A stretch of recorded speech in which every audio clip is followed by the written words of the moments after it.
مسلمانوں کو اس مجلس میں بلانے کے لیے بآواز بلند نعرہ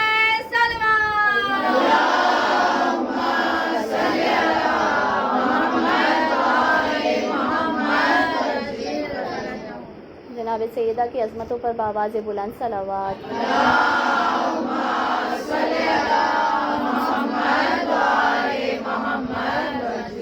وقت کے امام کے ظہور میں تعجیل کے لیے بآواز بلند صلوات.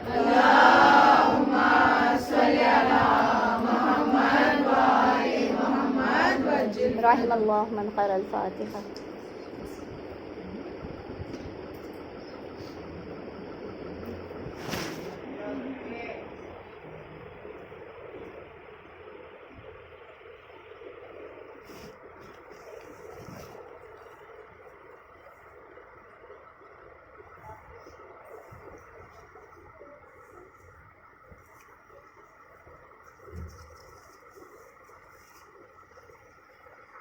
لا حول ولا قوة إلا بالله العلي العظيم.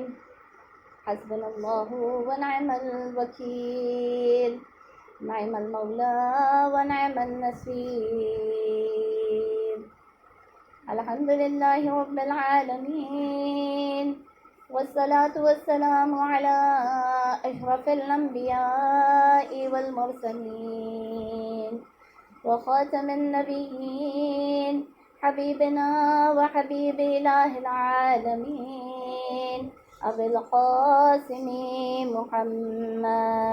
اللهم صل على محمد وآل محمد وعجل فرجهم. وعلى آله الطيبين الطاهرين المعصومين المظلومين الغرر الميامين، لا سيما بقية الله في الأرضين وحجته على الخلائق أجمعين، سيدنا ومولانا وصاحب نعمتنا وولي عسرنا مهدي هذه الأمة وطاووس أهل الجنة الحجة بن الحسن العسكري فداه أرواح العالمين. اللهم صل على محمد وآل محمد. ولعنة الله على أعدائهم أجمعين من يوم عداوتهم إلى قيام يوم الدين. بسم الله الرحمن الرحيم.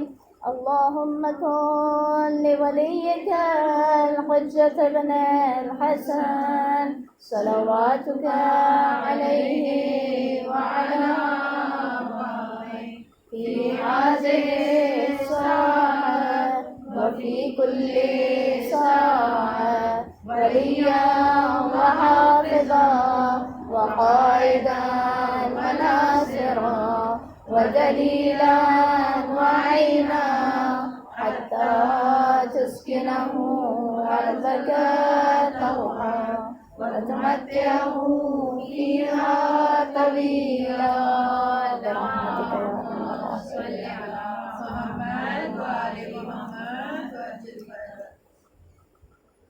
صلى الله عليك يا بنت رسول الله،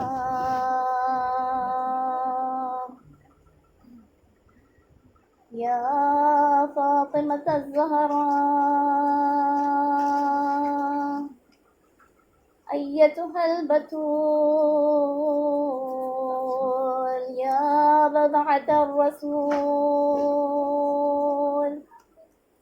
الطاهرة الصادقة، التقية النقية، الرضية المرضية، حبيبة المصطفى، قرينة المرتضى،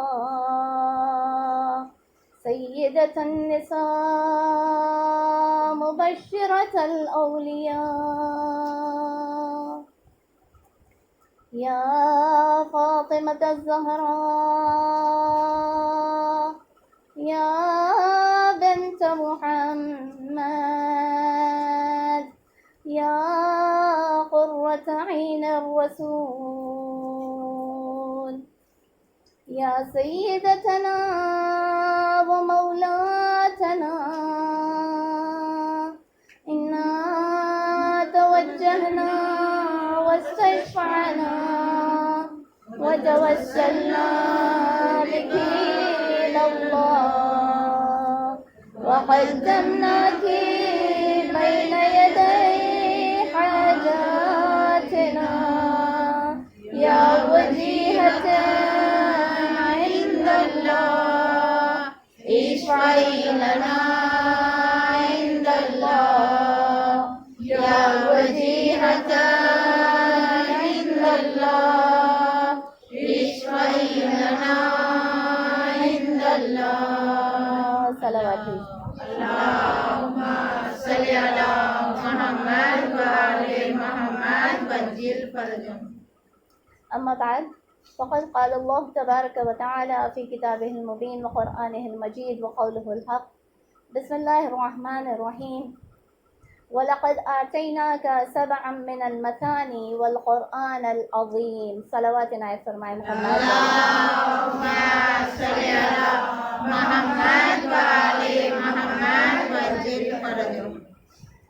عزیزان محترم السلام علیکم ورحمۃ اللہ وبرکاتہ. وعلیکم السلام ورحمۃ اللہ وبرکاتہ.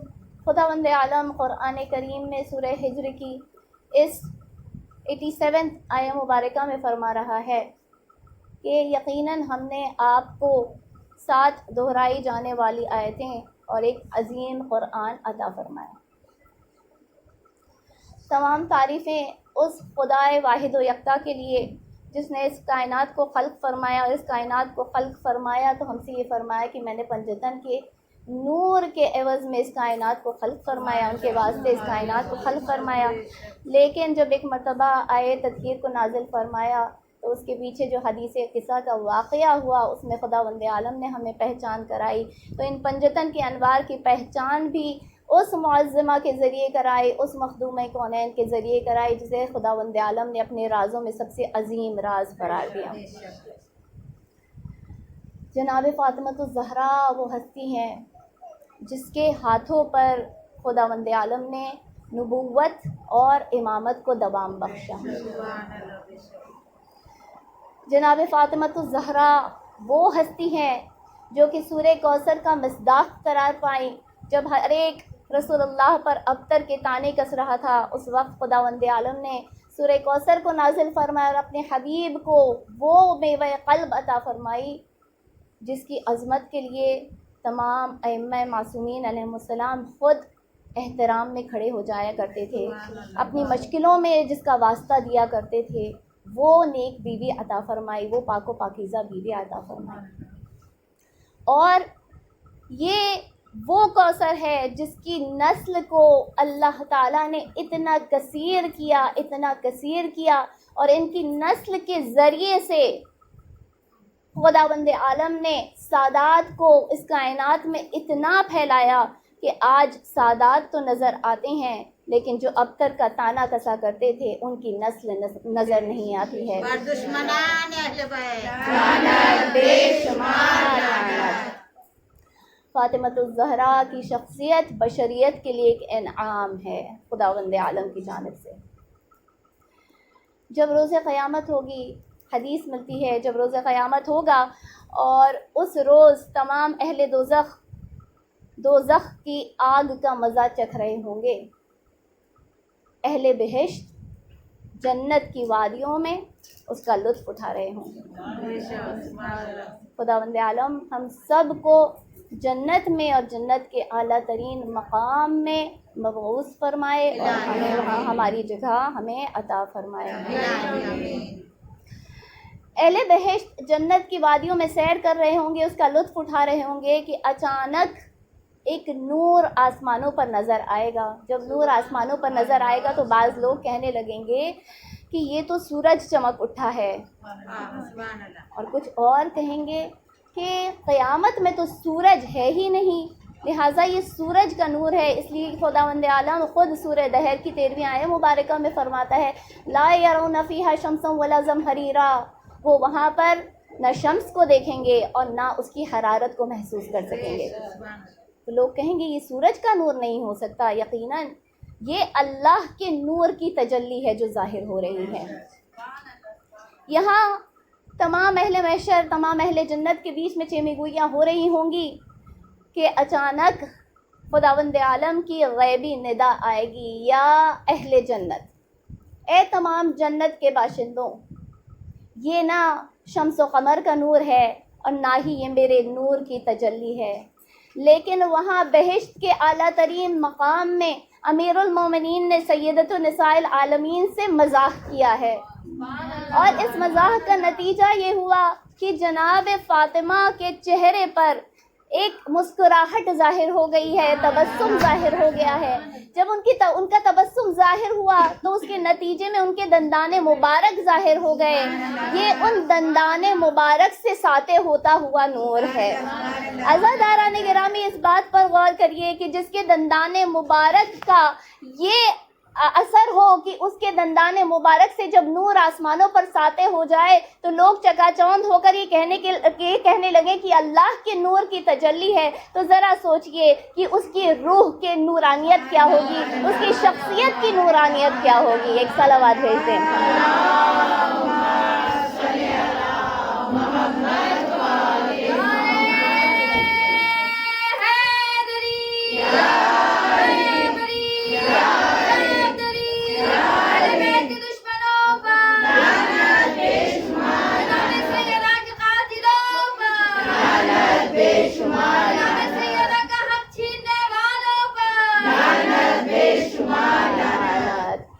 خداوند عالم تبرہ کا نعرہ لگانے والوں کو سلامت رکھیں اور انہیں دشمنان غاصبین حقوق فاطمۃ الزہرا میں شمار کرتے ہوئے روز محشر جناب فاطمہ کے ساتھ ان کی شفاعت نصیب فرمائے اور ان کے ساتھ ان کے درجے پر انہیں مبعوث فرمائے.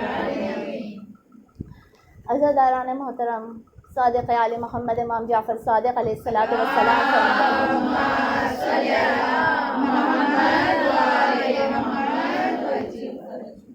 کہ ایک تسبیح فاطمہ کا تمہارا اس کا ورد کرنا مجھے 1000 رکعت سے زیادہ پسندیدہ ہے. فاطمہ کون ہے؟ آج تک ہمیں ان کی تسبیح نہ سمجھ میں آئی، ہم فاطمہ کو درک کرنے چلے.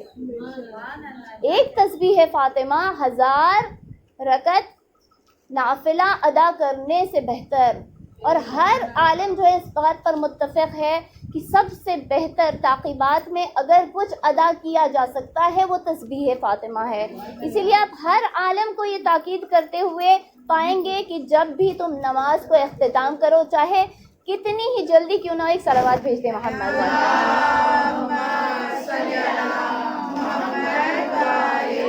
عظمت بی بی فاطمہ الزہرا بلند ترین سلوات.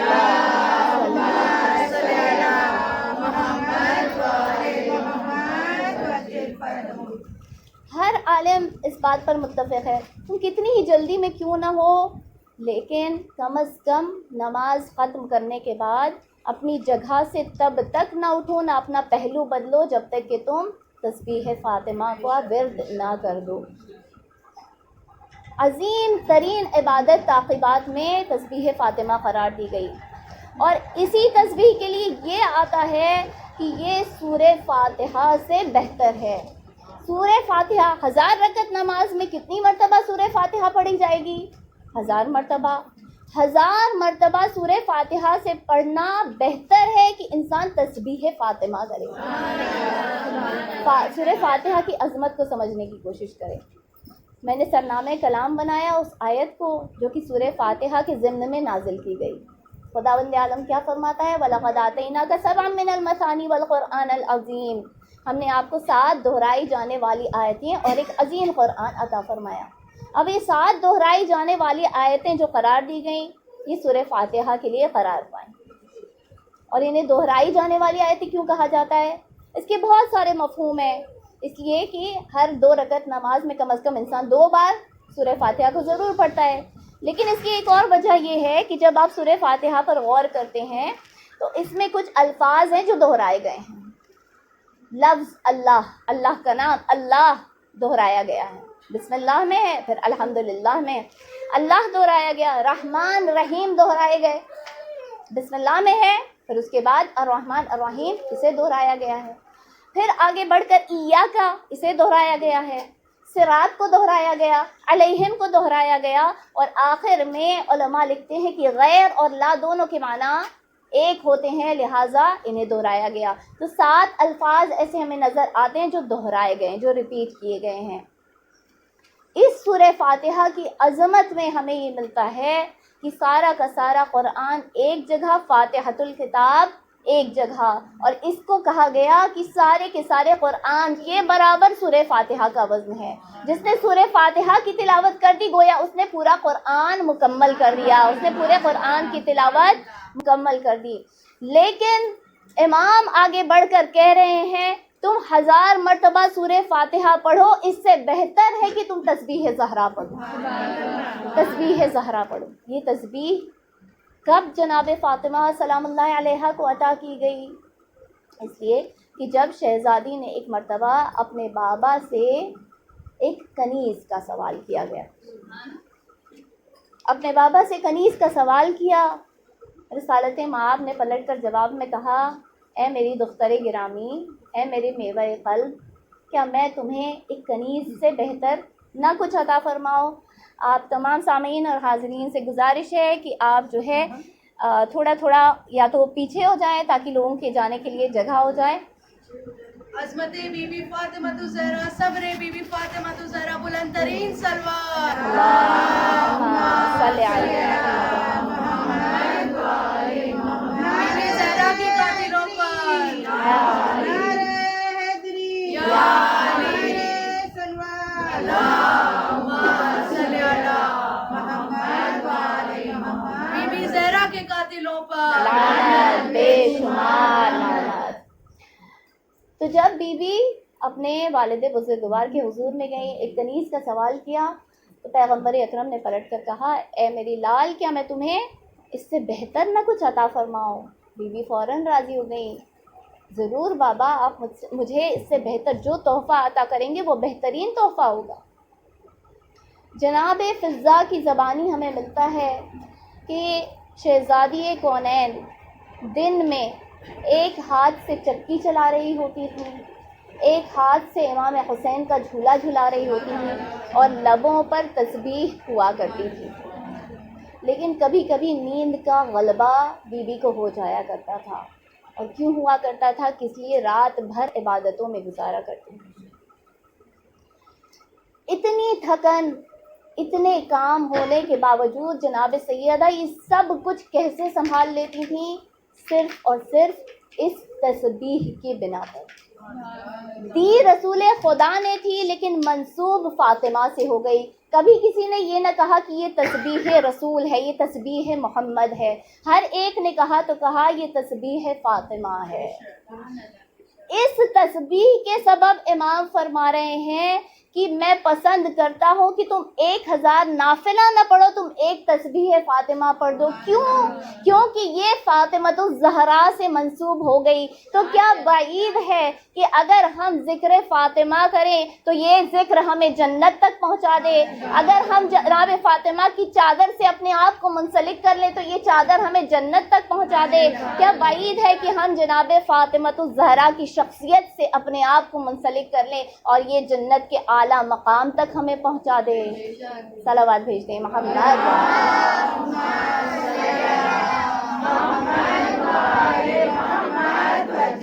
جناب سیدہ وہ ہستی جس کی کنیز سمجھ میں نہ آئی، جس کی تسبیح نہ سمجھ میں آئی، جسے ایک کنیز رسول خدا نے ہبہ کی، جناب فضہ، اور وہ فضہ جس کا امام احترام کیا کرتے تھے، اس کا تمام ائمہ احترام کیا کرتے تھے، اور حسن و حسین جسے ماں کا درجہ دیا کرتے تھے، شہزادی کونین کے بعد انہیں ماں کا درجہ دیا کرتا تھا، یہ ہماری اماں ہیں، اماں فضہ کہہ کر پکارا کرتے تھے۔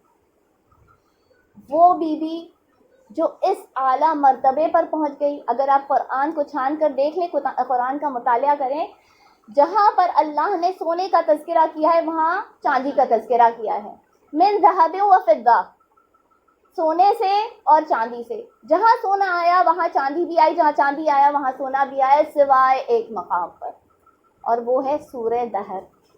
سورہ دہر میں خداوند عالم نے چاندی کا تذکرہ کیا, سونے کا تذکرہ نہیں کیا, اس لیے کہ خداوند عالم کو یہ درست نہ لگا کہ جہاں جناب فضا کا تذکرہ کیا جائے وہاں کسی اور کا تذکرہ کیا جائے, اس لیے کہ جناب فضا بھی وہ شخصیت ہیں جنہوں نے اپنی روٹیاں اٹھا کر جو ہے سائل کو دے دی تھی. لہٰذا خداوند عالم نے ان کے مقام کو بھی ہمارے لیے سمجھا دیا کہ فضا کا مقام دیکھو. جس فضا کا مقام ہمیں نہ سمجھ میں آیا, ہم اس کی شہزادی کا مقام تلاش کرنے کہاں جا رہے ہیں.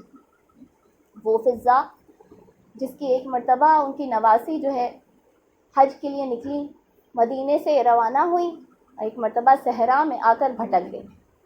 صحرا میں آ کر بھٹک گئی, شدت کی پیاس محسوس ہوئی. جب شدت کی پیاس محسوس ہوئی, مرتبہ ہاتھوں کو بلند کیا اور فرمانے لگی کہ اے پروردگار, اگر پیاس سے ہی مارنا تھا تو صحرا میں کیوں لایا, اگر پیاس کے غلبے سے ہی مارنا تو صحرا میں کیوں لایا تھا. اور اس کے بعد اپنے ہاتھوں کو بلند کر کے کہتی ہیں, اے پروردگار, میں تجھے اپنی نانی فضا کا واسطہ دیتی ہوں جو تیری حبیبہ فاطمۃ الزہرا کی کنیز تھی, کہ میری اس پیاس کا کچھ انتظام فرما, میری اس پیاس کے لیے کچھ سبیل فرما. اور وہاں کچھ چند افراد بیٹھے ہوئے تھے جنہوں نے دیکھا کہ جیسے ہی اس نے یہ دعا کی وہاں آسمان سے ایک ڈول نازل ہوا, پانی سے بھرا ہوا. انہوں نے اپنی پیاس بجھائی. لوگوں نے اس سے سوال کیا, آخر تم ہو کون؟ اس نے کہا کہ میں جناب فضا کی نواسی ہوں جو تمہارے رسول کی بیٹی دختر گرامی کی کنیز ہوا کرتی ہے. اگر جناب فضا کا یہ مقام ہے تو ان کی شہزادی کا کیا مقام ہے. ایک جنگ خیبر جب ہوئی ہے تو اس جنگ کے بعد امیر المومنین نے ایک ہار, ایک گلو بند لا کر جناب فاطمہ کو ہبہ کیا. جناب فاطمہ نے اس ہار کو زیبتن کیا, اس ہار کو اپنے گلے میں پہنا ہوا تھا کہ اچانک سے رسول اللہ اس گھر پر وارد ہوئے. جب رسول اللہ وارد ہوئے, روز رسول اللہ جو ہے اہل بیت کی زیارت کے لیے آیا کرتے تھے. جب رسول اللہ وارد ہوئے, ایک مرتبہ جناب فاطمہ کو دیکھا, اس ہار کو دیکھا, فرمانے لگے, اے میری دختر, آج تک میں نے تمہیں کبھی کوئی ہار پہنے ہوئے نہیں دیکھا, آج پہلی مرتبہ میں نے دیکھا ہے کہ تمہاری گردن میں ایک گلو بند موجود ہے. صلوات بھیجتے محمد.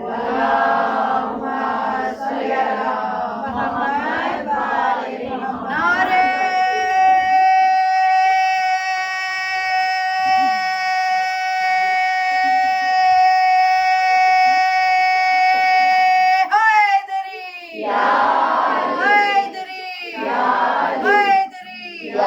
سلامتی امام زمانہ بظہور امام زمانہ بلند ترین سلوات. آپ سب سے گزارش ہے تھوڑا تھوڑا اندر کی طرف ہوتے چلے جائیں تاکہ آخر آنے والے جو ہے جہاں جگہ ملے وہیں بیٹھ جائیں. کنفوس پر لعنت بے شمار.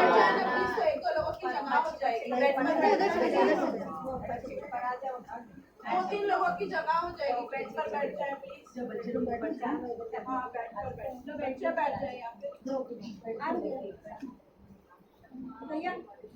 بی بی زہرا کے حق کھانے والوں پر لعنت بے شمار.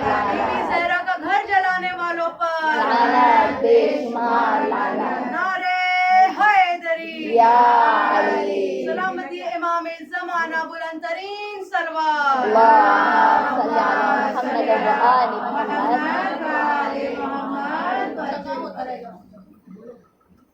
جیسے ہی رسول خدا نے فرمایا کہ اے فاطمہ, پہلی مرتبہ میں نے تمہارے گردن میں یہ ہار دیکھا. بی بی فرماتی ہیں, بابا آپ نے پہلی مرتبہ میری گردن میں ہار دیکھا؟ یہ علی ابوالحسن میرے لیے جنگ سے مال غنیمت میں سے انہیں جو حاصل ہوا ہے اس میں سے تحفہ لے کر آئے, انہوں نے مجھے ہبہ فرمایا. یہاں پر رسول اور سیدہ کی گفتگو چل رہی تھی کہ اچانک وہاں پر ایک سائل وارد ہوا. سائل نے سوال کرنا شروع کیا, اللہ کے نام پر کوئی ہے جو مجھے دے دے؟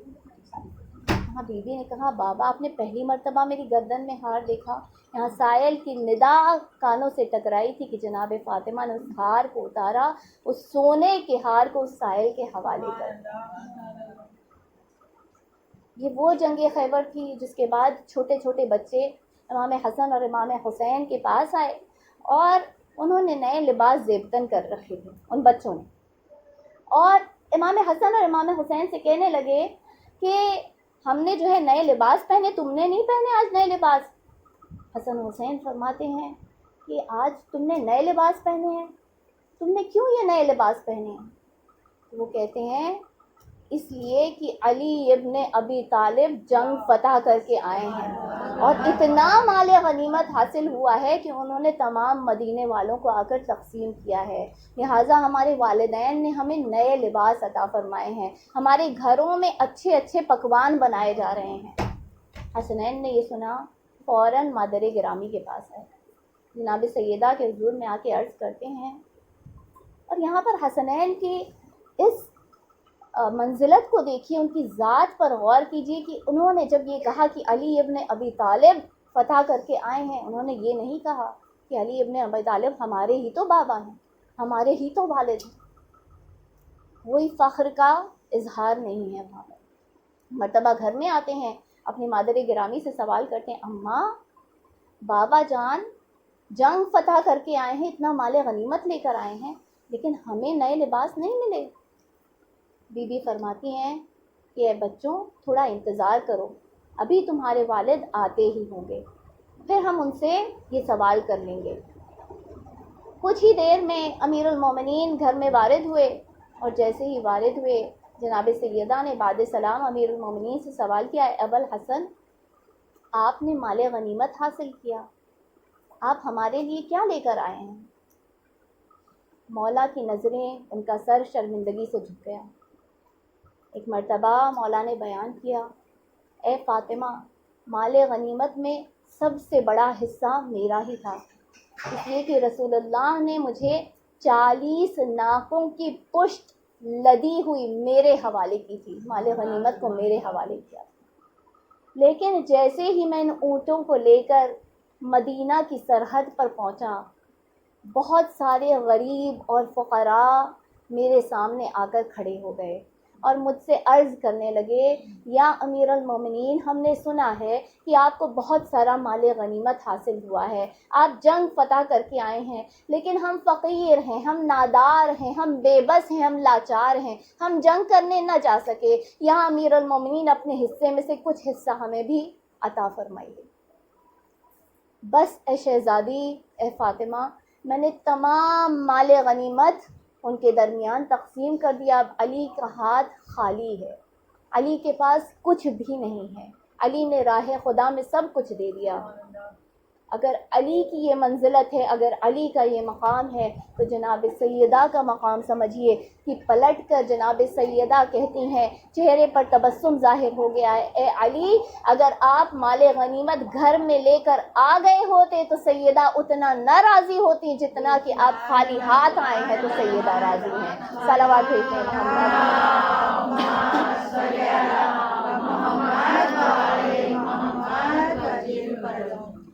علی اور سیدہ کون ہیں؟ علی اور سیدہ وہ کہ شادی کے رات کے بعد, رخصتی کے بعد جب دن نمودار ہوا, رسول اللہ علی اور فاطمہ کی زیارت کے لیے ان کے گھر پہنچتے ہیں, اور گھر پہنچنے کے بعد ایک مرتبہ ایک سوال مولا کائنات سے کیا ہے, اے علی آپ نے فاطمہ کو کیسا پایا؟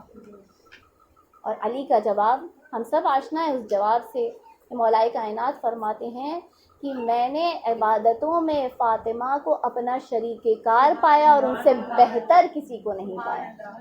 عزاداران محترم, بہت آسان ہے ہمارے لیے جو ہے اس پر سبحان اللہ کہنے نا, یہ ہماری اور آپ کی عبادتیں نہیں ہیں کہ رات میں بیٹھ کر نماز شب ادا کر دی اور جو ہے رسول اللہ کو پسند آ گئی. یقیناً رسول اللہ راضی ہوتے ہیں, ہمارے چھوٹے چھوٹے کاموں سے رسول راضی ہوتے ہیں, لیکن یہ ہم اور آپ کی عبادتیں نہیں ہیں. یہ اس علی، یہ وہ علی بات کر رہا ہے جس کی ایک ضربت ثقلین پر بھاری پڑ گئی، جس کے لیے رسول اللہ نے فرمایا کہ دیکھو آج وہ جا رہا ہے کفار کے خلاف جو کل ایمان ہے، اور جب ایک ضربت کا وار کیا تو رسول اللہ نے فرمایا کہ یہ ایک ضربت تمام جن و انس اولین سے لے کر آخرین تک، یہ ایک ضربت ان کی عبادتوں سے بہتر ہے۔ وہ علی فرما رہا ہے کہ میں نے فاطمہ کو اپنی عبادتوں میں بہترین مددگار پایا۔ یہ وہ علی۔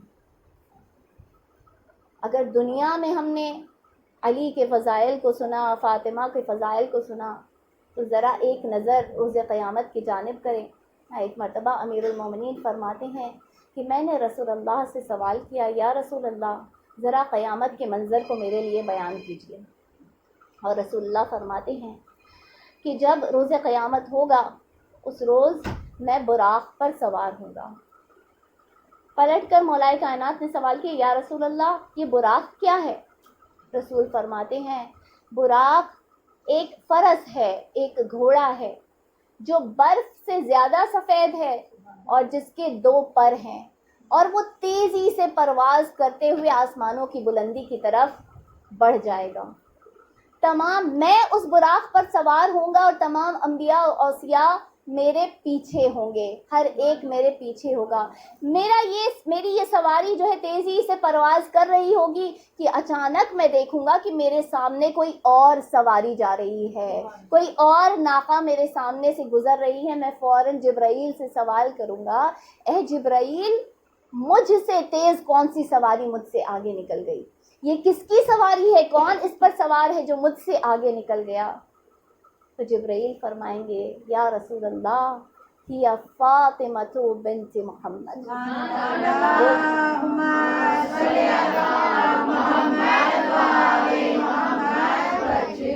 وہ آپ کی جگر کا ٹکڑا، وہ آپ کی دختر، وہ آپ کی میوہ قلب فاطمہ ہے۔ رسول فرماتے ہیں کہ میری دختر گرامی کے ارد گرد 70,000 ملائکہ ہوں گے، کسی روایت میں 1,00,000 کا ذکر آیا ہے۔ 70,000 ملائکہ ان کے ارد گرد، ان کی سواری کے ارد گرد جو ہے پہرا دے رہے ہوں گے، اور یہ سواری آگے بڑھتی چلی جائے گی۔ اس اونٹنی کی مہار حضرت جبرائیل کے ہاتھ میں ہوگی۔ کون جبرائیل؟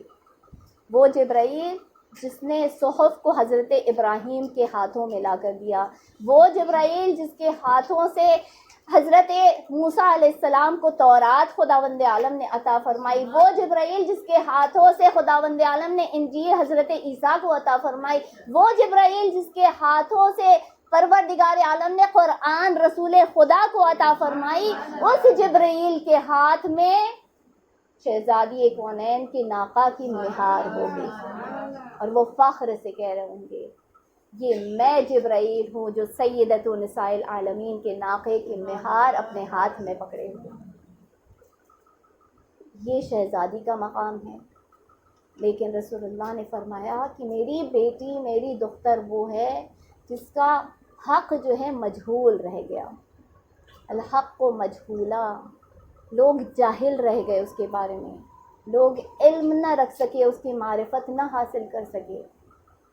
جب جناب سیدہ نے دربار میں جا کر خطبہ دیا تھا تو انہوں نے جب اپنی پہچان کرائی تھی تو یہ پہچان اس طرح سے کرائی تھی، اعلموا انی فاطمہ، جان لو میں فاطمہ ہوں، اس لیے کہ لوگ جانتے تھے کہ فاطمہ کون ہے۔ رسول اللہ نے بارہا صحابیات جو رسول اللہ کے درمیان صحابیوں کی جو بیویاں ہوا کرتی تھی، ازواج کے درمیان بارہا رسول خدا نے جناب فاطمہ کے ہاتھ کو اپنے ہاتھ میں دے کر ان کے ہاتھ کو بلند کر کے ان کی پہچان کرائی تھی، جان لو، دیکھ لو، پہچان لو اسے، یہ میری بیٹی فاطمہ۔ بی بی فرما رہی اعلموا انی فاطمہ، میں فاطمہ بنت محمد ہوں۔ اور اس کے بعد بی بی نے طویل خطبہ دیا، یہ میرا مضمون نہیں ہے۔ خطبہ دے کر جب بی بی اپنے بیت الشرف تشریف لائیں، اس کے بعد مدینے میں ایک خبر پھیل گئی کہ جناب سیدہ ناراض ہیں، 2 سے بہت زیادہ ناراض ہیں۔ انہوں نے جناب سیدہ کو راضی کرنے کی کوشش کی.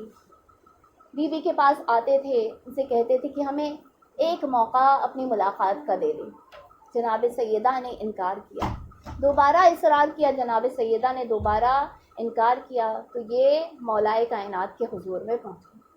مولائے کائنات کے حضور میں پہنچنے کے بعد کہتے ہیں یا علی ایک مرتبہ فاطمہ سے ہماری ملاقات کرا دے. ایک مرتبہ مولائے کائنات گھر تشریف لاتے ہیں, جناب سیدہ سے فرماتے ہیں کہ اے سیدہ یہ دونوں آپ سے ملاقات کرنا چاہتے ہیں, آپ ان سے ایک مرتبہ مل تو لیں. جناب سیدہ فرماتی ہیں اے ابوالحسن میں راضی نہیں ہوں, میں ملاقات نہیں کروں گی. مولائے کائنات فرماتے ہیں اے سیدہ میں ابوالحسن میں علی آپ سے کہہ رہا ہوں, ایک مرتبہ ان سے ملاقات کر لیں. جناب سیدہ پلٹ کر جواب دیتی ہیں البیت بیتک وانا زوجتک, یہ گھر آپ کا گھر ہے, میں آپ کی محکومہ ہوں, میں آپ کی زوجہ ہوں. آپ نے اگر کہا ہے تو سیدہ ان سے ملاقات کرنے کے لیے تیار ہے. دونوں گھر میں آتے ہیں. جیسے ہی گھر میں آتے ہیں بی بی سہارے سے اپنا کروٹ بدل دیتی ہیں, کروٹ لے لیتی ہیں. یہ سلام کرتے ہیں, بی بی سلام کا جواب نہیں دیتی ہیں. ان سے کہتی ہیں کہ میں تم دونوں سے ناراض ہوں.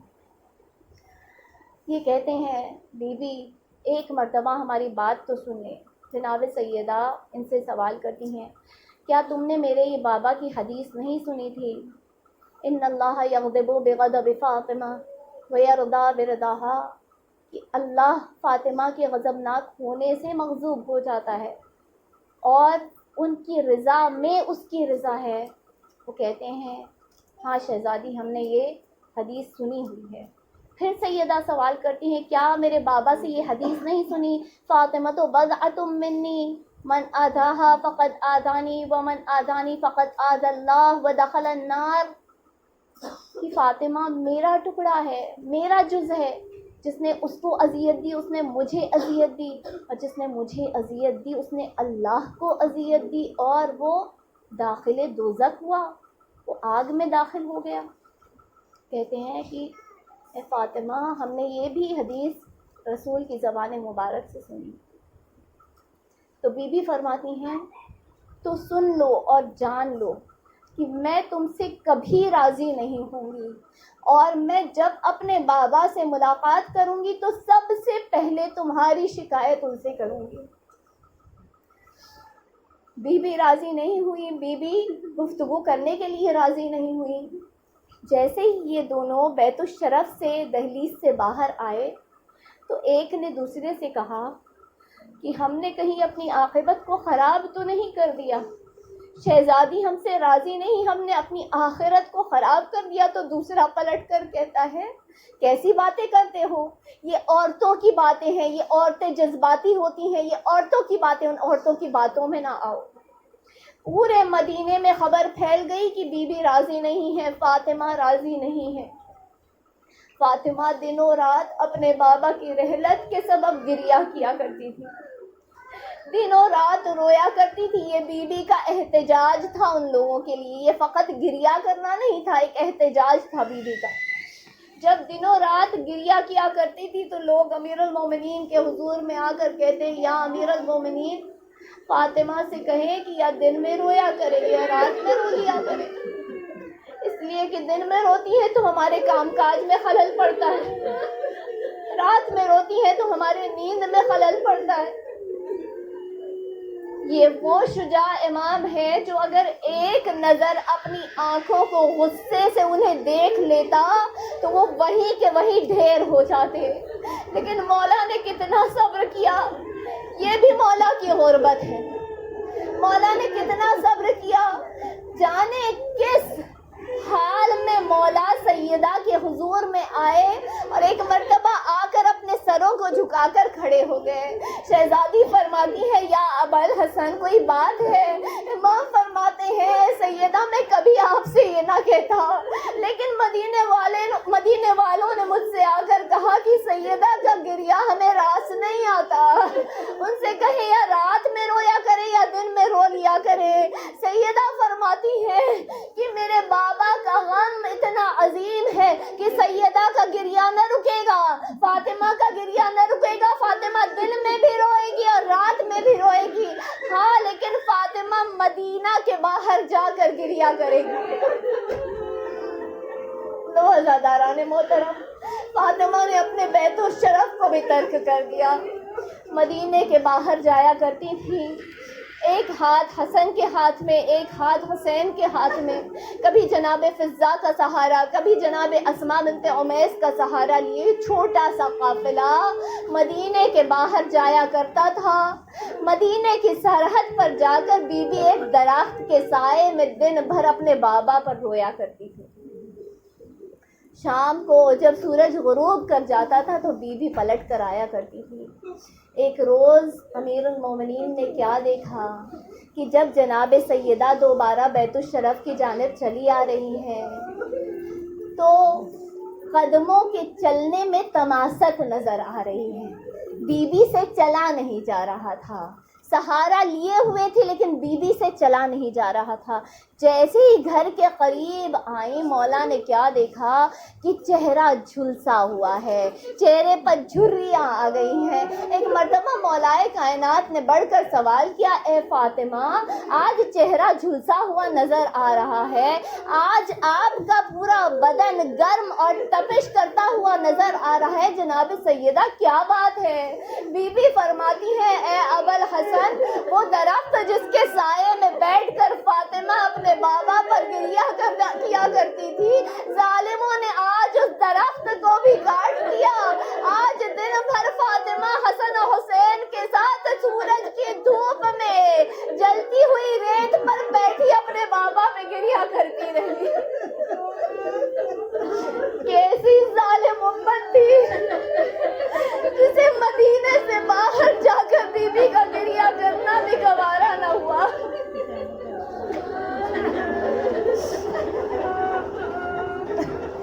وسائل بی بی کے بہت ہے، میں نہیں سمجھ سکتی کہ میں کن مصیبتوں کو آپ کے سامنے ذکر کروں، کن مصیبتوں کو چھوڑوں۔ جب بی بی پر جلتا ہوا دروازہ گرایا گیا ہے تو بی بی نے ایک مرتبہ جناب فضہ سے کہا، اے فضہ میری چادر لے کر آؤ۔ بی بی نے چادر کو زیب تن کیا، فضہ سے کہا، فضہ مجھے سہارا دو، میرے بابا کی قبر پر میرے بابا کی لحد تک لے کر مجھے چلو، آج میں ان لوگوں کے لیے بد دعا کرنا چاہتی ہوں۔ جزاکم اللہ خیر الجزا۔ آج میں ان لوگوں کے لیے بد دعا کرنا چاہتی ہوں۔ جناب فضہ نے سہارا دیا، بی بی اپنے بابا کی لحد پر پہنچی، ایک مرتبہ دونوں ہاتھوں کو قبر مبارک پر رکھا، جناب سیدہ نے گریہ کرنا شروع کیا، فریاد کرنا شروع کی، اے بابا آپ کی فاطمہ کا لال محسن 6 مہینے کا محسن اس کے شکم میں شہید کر دیا گیا، سیدہ نے آ کر آپ سے کوئی شکایت نہ کی بابا آج ہمارا یہ حال ہے کہ حسن و حسین جو ہے یتیموں کی زندگی گزار رہے ہیں، کبھی کھانے کے لیے نہیں ملتا، فاقے پہ فاقے کرتے ہیں، کبھی لباس زیبتن نہیں کر پاتے، باپ کے رہتے ہوئے غربت کی زندگی، یتیمی کی زندگی میرے بچے گزار رہے ہیں، لیکن فاطمہ نے شکایت نہ کی بابا مجھ سے میرا حق فدق چھین لیا گیا بابا میں نے فریاد نہ کی بابا، میں نے آپ سے شکایت نہ کی، جانے سیدہ آج کون سی شکایت کرنے کے لیے آئی ہے؟ بی بی فرماتی ہے، بابا مجھ پر جلتا ہوا دروازہ گرایا گیا بابا میں اندر سے کہتی رہی اس کے اندر فرزند رسول حسن و حسین موجود ہے، ظالم نے میری نہ سنی بابا، میں نے جلتا ہوا دروازہ اپنے اوپر سنبھالا بابا، در و دیوار کے درمیان آپ کی زہرا پستی رہی بابا، لیکن میں نے آپ سے شکایت نہ کی۔ ایک مرتبہ سیدہ نے کہا، بابا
میں دستے ادب جوڑ کے کہتے ہیں اے شہزادی ابوالحسن حکم دیتے ہیں بی بی بد دعا نہ کیجیے گا.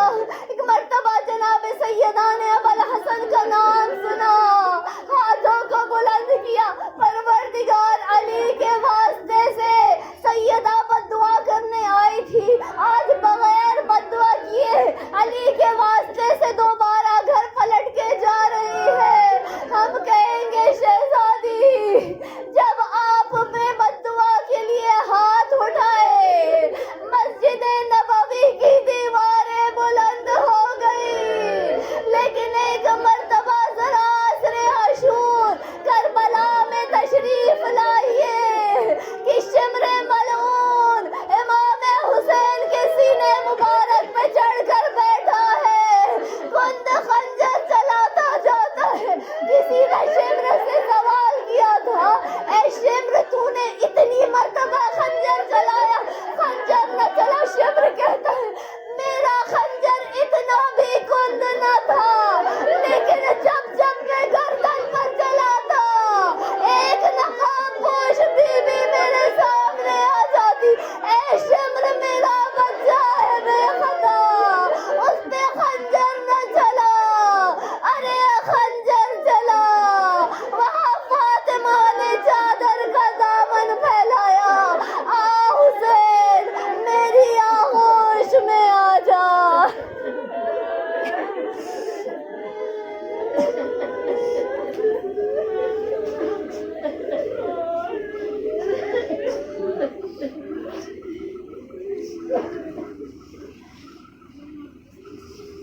انا للہ وانا الیہ راجعون.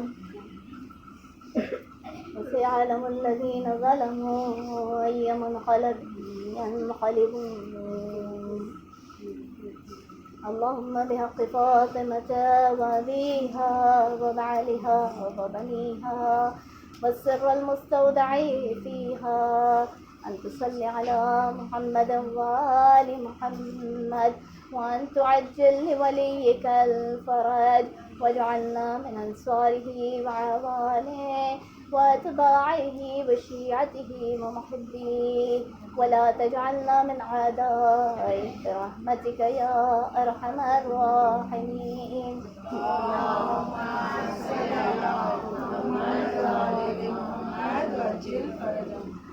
آج ہمیں امام کو پرسہ لینا ہے اس لیے کہ حقیقی وارث اعضا وہی ہے, لیکن صرف اس لیے نہیں کہ وہ حقیقی وارث اعضا ہے, اس لیے بھی کہ جب بیوی نے دربار میں خطبہ پڑھا تھا, خطبہ ارشاد فرمایا تھا, تو آخر میں بیوی نے نہ امام امیر المومنین کو پکارا نہ حسن و حسین کو پکارا. اگر یاد کیا ہے تو کہا تھا یا مہدی,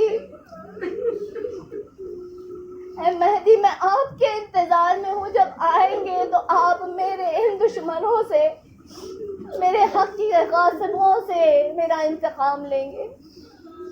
آج اسی امام کی بارگاہ میں ہم اپنے پرسے کو پہنچاتے ہیں اور خداوند عالم سے یہ دعا کرتے ہیں پروردگار اس پرسے کو ہماری جانب سے قبول فرما, وقت کے امام اس پرسے کو قبول فرمائے. بار الہ اس وارث اعضا کے ظہور میں تعجیل فرما کہ تمام مظلومین کا انتقام لے گا, خصوصاً اپنے جد اور جدہ کے ناحق بہائے گئے خون کا انتقام لے گا. بار الہ غیبت کے دور میں تمام ہم و غم و آلام کو وقت کے امام سے درگزر فرما. غیبت کے دور میں ہم سب کو ایمان پر ثابت قدم رہنے کی توفیق عطا فرما. پروردگار ہم سے جو بھی گناہ سرزد ہو گئے ہیں, شہزادی کونین کی محبت میں ہمارے گناہوں کی مغفرت فرما. بار الہ ہم نے جو ناقص اور ٹوٹی پھوٹی عبادتیں اور اعمال یہ مجالس عزا جو تیری بارگاہ میں پیش کی ہیں, شہزادی کونین کی محبت میں انہیں قبول فرما. پروردگار جو بھی بیمار ہیں, جو مریض ہیں, خصوصاً جو کووڈ کی وبا کے شکار ہیں, پروردگار سید الساجدین کے صدقے میں شفائے کاملہ عاجلہ عنایت فرما. بار الہ تجھے حسنین کی اور زینب ام کلثوم کی یتیمی کا واسطہ ہم سب کے والدین کے سائے کو ہم پر بنائے رکھنا, ان کی عمر دراز فرما, انہیں صحت بخشنا. ان کے والدین مرحوم ہو چکے ہیں, ان کی قبروں پر اپنی رحمت کی بارش نازل کرنا. بار الہ اس کووڈ کی وبا کو ہمارے درمیان سے دفع کر کے جو راستے ہم پر بند ہو چکے ہیں پروردگار ہمیں دوبارہ سے حج اور زیارات معصومین علیہ السلام کو جانا نصیب فرما، وقت کے امام کی چہرے اقدس کی زیارت نصیب فرما، ہم سب کو ان کے ظہور کا زمانہ دیکھنا نصیب فرما، ہم سب کو ان کے منتظرین میں، ان کی کنیزوں میں، حتیٰ کہ ان کے شیعوں میں جگہ عطا فرما۔ اور الہ جو بھی رزق کے لیے پریشان ہیں انہیں حلال وسیع و طیب رزق عطا فرما، ان کے رزق میں برکت عطا فرما، جو مقروض ہیں از غیب ان کے قرض کو ادا فرما۔ اور الہ ہم سب کو دنیاوی اور دینی علم سے آشنا کر کے اس میں ترقی حاصل کرنے کی توفیق عطا فرما، اور اس علم پر عمل کرنے کی توفیق عطا فرما۔ پروردگار ہمیں دنیا اور آخرت میں نمایاں کامیابی اور کامرانی عطا فرما، اور جناب شہزادی کونین کے سامنے ہم سب کو سرخ فروغ فرما۔ ربنا تقبل منا انک انت السمیع العلیم، 5 مرتبہ میں بسم اللہ